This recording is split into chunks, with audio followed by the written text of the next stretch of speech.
Hello friends, நீங்கள் நம்ம வீடியோவில் என்ன பார்க்க போகிறோம் அப்படின்னா, கம்ப்ரஸருக்கு ஆயில் சேஞ்ச் பண்ணுறது அப்படிங்கிறத நம்ம பார்க்க போகிறோம். அதுக்கு நம்ம வந்து ஒரு ஒயர் தனியாக எடுத்து இது மாதிரி ஓஎல்பி ரிலே செட் பண்ணி அது மாதிரி வந்து கம்ப்ரஸரில் ஜாயின் பண்ணிக்க ஃப்ரெண்ட்ஸ். அடுத்து வந்து நம்ம என்ன பண்ண போகிறோம் அப்படின்னா, இந்த ஓஸ் வந்து இந்த கேஸ் சார்ஜிங் ஓஸை வந்து நம்ம இந்த சர்வீஸ் வால்வில் கனெக்ட் பண்ணணும். இப்போ பார்த்தீங்கன்னா தெரியும்னு நினைக்கிறேன், நான் கனெக்ட் பண்ணிட்டேன் ஃப்ரெண்ட்ஸ். அடுத்து என்ன பண்ண போகிறோம் அப்படின்னா, நம்ம வந்து இப்போ கம்ப்ரஸர் ஆன் பண்ண போகிறோம். கம்ப்ரஸர் ஆன் பண்ணிவிட்டு இந்த சக்ஷன் லைனை வந்து நம்ம கை வச்சு அடைச்சோம் அப்படின்னா இந்த சர்வீஸ் வால்வ் வழியாக இந்த ஓஸ் கனெக்ட் பண்ணியிருக்கிறதுல வந்து ஆயில் பூரா இழுக்கும் ஃப்ரெண்ட்ஸ்.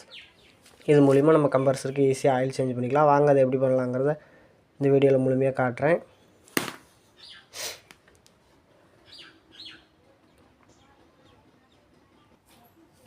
இப்போ பார்த்தீங்கன்னா ஃப்ரெண்ட்ஸ், நம்ம கம்ப்ரஸர் ஆன் பண்ணிட்டோம். அடுத்து வந்து நம்ம இந்த சர்வீஸ் வால்வ் வந்து இந்த நேராக அந்த ஆயில் டேங்க்குள்ளே விட்டுருவோம். அதுக்கு முதல்ல நம்ம வந்து ஆயில் டேங்க்குள்ளே விட்டுருங்க. விட்டதுக்கப்புறம் சக்ஷன் லைனை வந்து அமுத்தி பிடிங்க ஃப்ரெண்ட்ஸ்.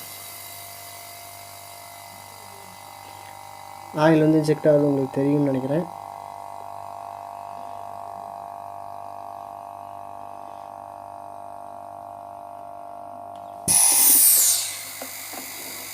நம்ம ஆயில் வந்து இன்செர்ட் பண்ணிட்டோம் ஃப்ரெண்ட்ஸ்.